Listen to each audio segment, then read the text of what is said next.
안녕하세요, 김윤키입니다. 간지난 수입 중고차를 고민하시는 분들에게 최고의 선택지는 당연히 둘로 나누어질 것입니다. 이 차들은 뛰어난 상품성과 두드려 쳐맞은 감가로 인해 우리 같은 서민들이 감사하게도 수입 프리미엄 독일차를 탈 수 있게 만들어준 고마운 차종들입니다. 바로 벤츠 E클래스와 BMW 5 시리즈입니다. 그 와중에도 쌉 가성비라고 할 수 있는 E200과 520 라인을 살펴보겠습니다. 저는 개인적으로 벤츠를 타고 있지만 오늘 이 자리만큼은 그 누구보다도 객관적이고 공평하게 후두가 깔 것을, 아니 비교 분석할 것을 맹세하겠습니다. 들어감에 앞서 구독과 좋아요 버튼 부탁드리겠습니다. 한 번만 눌러주시면 안 돼요? 일단 출력이든 제로백이든 코너링이든 고속주행 안전성이든 자동차의 성능은 여기서 중요하게 다루지 않을 것입니다. 아니 BMW 스포츠주행 모르세요? 괜히 벤츠 좋은 얘기만 하려고 투작 부리는 거 아니에요? 그렇지 않습니다. 독일 프리미엄 수입차의 성능은 이런 가성비 깡통 모델에서는 다 거기서 거기입니다. 물론 세세하게 따진다면 우위를 가릴 수 있을지는 모르겠지만 진짜 성능이 중요하고 자동차 스포츠성에 관심이 많으시다면 AMG를 사던가 M을 사야 하는 게 맞고, 돈이 부족하시다면 아반떼 N을 사시는 게 맞습니다. 이 차량들은 오히려 패션카에 가깝습니다. 배기량도 고작 2000cc 수준의 마력도 고작 200마력이 될까 말까한 차량들입니다. 이런 차량들을 가지고 펀치력이니 서스펜션이니 급을 나누는 게 상품성 비교에 필요한지는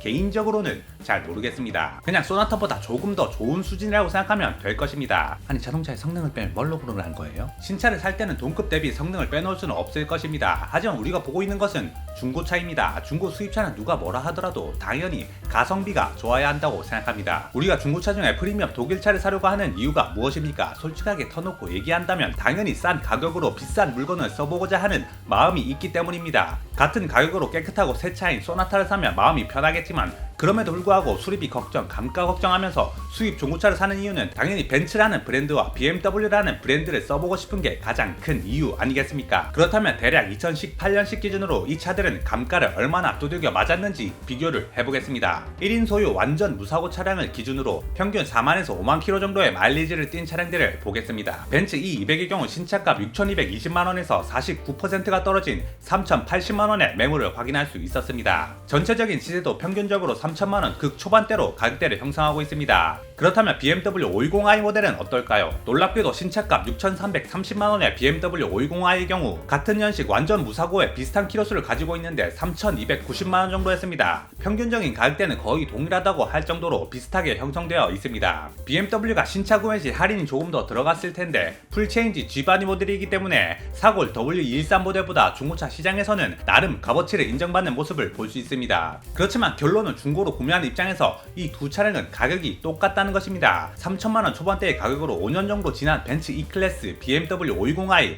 전부 다 살 수 있다는 미친 가성비를 확인할 수 있었습니다. 그렇다면 이제 이 두 차량의 선택에 있어서 가장 중요한 요인을 알아보려고 합니다. 이런 유명한 고급차들은 굳이 장점을 설명할 필요가 없습니다. 바로 들어가겠습니다. 정신 나간 단점입니다. 수많은 단점들이 존재하는데 오늘은 딱 베스트 3를 선정해서 알려드리겠습니다. 먼저 E클래스의 최악의 단점입니다. 럭셔리 컴포트의 대명사 벤츠의 볼륨 모델 E클래스의 최악의 단점 첫 번째는 놀랍게도 시트입니다. 요즘은 인체 공학적 시트 디자인이라는 광고 문구가 넘쳐날 정도로 자세가 굉장히 중요한 시기입니다. 사람들이 항상 앉아서 생활하고 일을 하고 앉아있는 시간이 굉장히 길기 때문이죠. 하지만 이 차 E클래스는 그런 광고 문구와는 정반대로 인체 비공학적인 시트 설계를 가지고 있다는 문제점이 있습니다. 빛 좋은 개살구의 아주 전형적인 예시라고 할 수 있겠습니다. 생긴 건 매우 아름답지만 착자감은 쓰레기라는 것입니다. 그뿐만이 아니라 핸들이 시트 중앙에 오지 않고 약간 틀어져 있어 운전 시 양팔과 허리와 다리가 따로 노는 신개념 3단 분리 운전법을 체험해야 하는 단점도 존재합니다. 원인으로는 기형적으로 자라난 기어박스의 크기에 의해 운전석 다리 부분이 침범당해서 발생한 이슈이며 그냥 설계의 치명적인 오류라고 할 수 있겠습니다. 아니 다리 조금 넘어서 운전하는 게 뭐가 문제예요? 이로 인해 발생하는 최악의 영향은 허리 통증 유발입니다. 아주 살짝 다리가 운전석 쪽으로 틀어지는 경우이지만 그 사소한 틀어짐으로 인해 운전자의 허리 통증을 유발하는 것입니다. 단순하게 경미한 통증을 생각하시면 안 됩니다. 이 이유로 차를 처분하는 경우도 존재하며 상당히 심각한 문제로 받아들여지는 부분입니다. 이 문제는 벤츠를 좋아하는 팬들도 도저히 실드를 칠 수 없는 부분이기 때문에 대망의 첫 번째 단점으로 선정했습니다.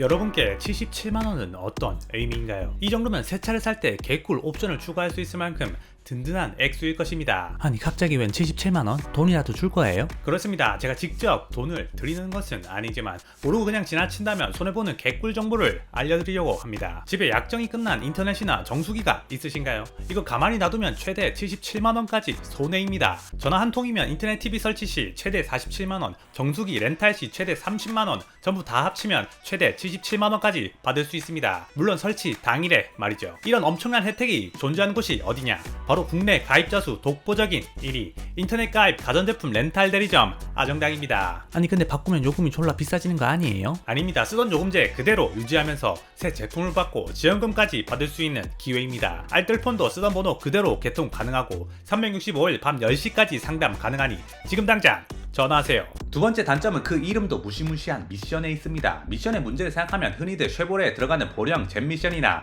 아우디 폭스바겐 계열의 DCT를 생각하는 분들이 많으시겠지만 위 미션들이 워낙 지랄맞고 고장도 많이 났기 때문에 유명한데 그 혼란을 틈타 묻어가는 놈이 한 놈 존재했으니 그 놈이 바로 벤츠의 미션 7G 트로닉과 9G 트로닉입니다. 버전은 초기 7단 미션에서 9단 미션으로 그리고 세부적으로는 플러스로 단계가 나눠지는데 어찌 하나같이 불편함을 개선을 못했습니다. 벤츠 미션의 고질적인 문제는 저단 행성의 꿀렁임 현상이 있다는 것입니다. 저단 미션 튕김 현상은 현대의 초기 DCT 모델에서나 볼 법한 미션 제작에서의 미숙함 중 하나인데 무려 벤츠는 지금 나오는 신형 차량들도 전부 마찬가지로 저단 꿀렁임 현상을 가지고 있습니다. 그것 위에 단수를 쌓아가거나 고속 주행 시에는 나름 괜찮은 퍼포먼스를 가지고 있고 프리미엄급이라고 할 수도 있겠지만 가다서다를 반복할 수밖에 없는 극악의 한국 도로에서는 그야말로 지옥을 체험할 수 있다는 것입니다. 바로 이 문제로 인해 많은 벤츠 차주들이 배신감을 느끼고 BMW로 갈아타는 경우도 많았습니다. 첫 번째 단점에서 설명했듯이 미션이 들어가는 기어 박스의 크기도 설계를 침범할 정도로 큰데 성능 부분에서도 최악의 단점을 하나 가지고 있다는 것입니다. 아니 이딴 식으로 만들 거면 옆 동네 제트회사에서 미션 빌려서 쓰지 왜 지네들이 나대는 거예요? 마지막 E클래스 세 번째 단점입니다. 이 차는 현기차를 주로 탔던 사람들이라면 정말 도저히 상상도 할 수 없는 미친 단점이 하나 있습니다. 말하기도 창피할 정도이며 벤츠라는 브랜드가 이것밖에 안 되나 하실지도 모르는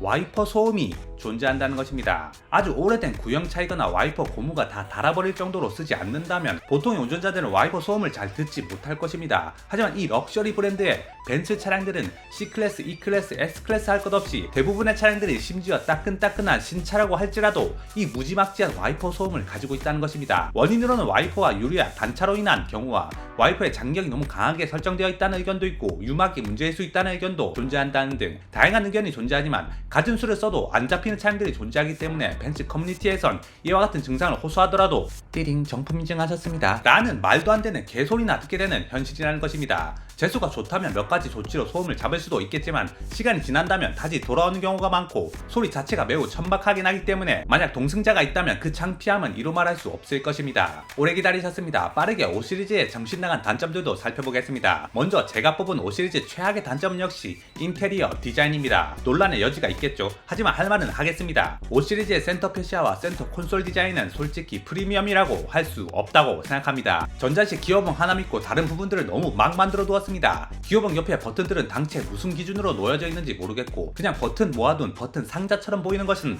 저만 그런 것일까요? 이런 말하면 BMW는 직관적인 디자인이라고 문제 없다고 할 수도 있겠지만 직관적인 것은 기본이고 당연한 것입니다. 프리미엄급의 차량이라면 당연히 직관적이고 그리고 당연히 예뻐야 합니다. 고급스러운 자기 브랜드만의 헤리티지와 함께 디자인을 꾸준히 버전업 해주어야 합니다. 하지만 5시리즈는 F바디나 G바디나 세월이 얼마나 지났는데 레이아웃이 똑같습니다. 딱히 무엇이다 말할 특별한 디자인 포인트도 없고 그냥 공조장치 모양, 그냥 버튼 모양일 뿐입니다. 현대와 같은 양산형 브랜드라면 당연히 이 부분에서 원가 절감을 해서 차량의 가격을 낮추는 게 맞겠지만 BMW는 아닙니다. 이 차는 신차 가격으로 치면 소나타 그랜저의 2배 가격의 프리미엄 자동차입니다. 현재 iX와 같은 신형 전기차들은 세련된 BMW만의 이미지를 만들어 놓은 것 같지만 확실한 건 얼마 전까지 나온 내연기관 차량들의 인테리어는 R&D나 디벨롭에 있어서 너무나도 원가 절감이 심했다고 생각한다는 것입니다. 논란의 첫 번째 단점을 빠르게 넘어가 두 번째 정신나간 단점을 살펴보겠습니다. 5시리즈는 누구도 인정할 만한 동급 대비 최강의 퍼포먼스를 가지고 있지만 최악의 고질병 또한 가지고 있습니다. 수입차를 타면서 가장 무서운 점이 무엇인지 아십니까? 아침에 운전할 때 시동을 걸고 한 번씩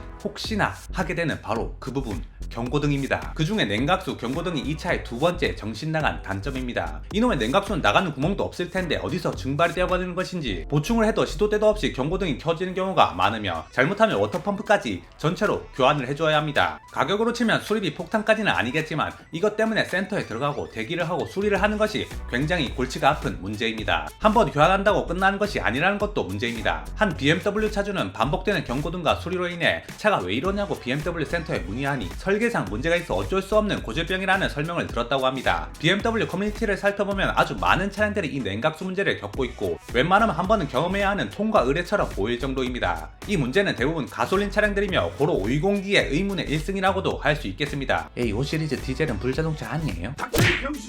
마지막입니다. BMW 대망의 세 번째 정신 나간 단점. 5 시리즈의 자잘한 단점 중에 논란의 여지는 있지만 유독 눈에 띄는 단점이 있었습니다. 그것은 바로 경쟁사 벤츠의 존재입니다. 경쟁 차종이라고 할 수 있는 E 클래스의 존재 자체가 5 시리즈의 단점이라는 것입니다. 5 시리즈가 스펙상 E 클래스를 넘는다는 수많은 정보성 글들을 인터넷에서 접할 수 있는데 여러분들은 대체 이 영상을 보는 이유가 무엇입니까? 더 좋은 차이면 그냥 5 시리즈 사면 되는 것인데 이상하게 결심이 안 서는 이유. 자동차는 스펙만 보고 사는 것이 아니기 때문이죠. 그럴 거면 아반떼 사는 게 이득 아니에요? 성능이면 성능, 편안함이면 편안함, 어느 하나 떨어지는 부분 없는 엄친아 육각형 5 시리즈이지만 사람들이 그걸 잘 안 알아봐 준다는 게 가장 큰 문제입니다. 신차로 사게 된다면 BMW 할인 많이 해줘서 산 거 아니에요? 중고로 사게 된다면 이거 카포가 양아치 차 아니에요? 라는 인식이 존재한다는 것입니다. 자동차야 내 마음에만 들면 그만인지라고 생각하신다면 사회적 존재인 인간의 본성을 너무 무시하는 것입니다. 내가 이 차를 사게 되면 생각보다 많은 주변 사람들이 이것에 반응을 하게 됩니다. 그리고 BMW를 사게 되면 꼭 한 소리를 듣게 된다는 것이고 BMW가 얼마나 좋은지 그 앞에서 주저리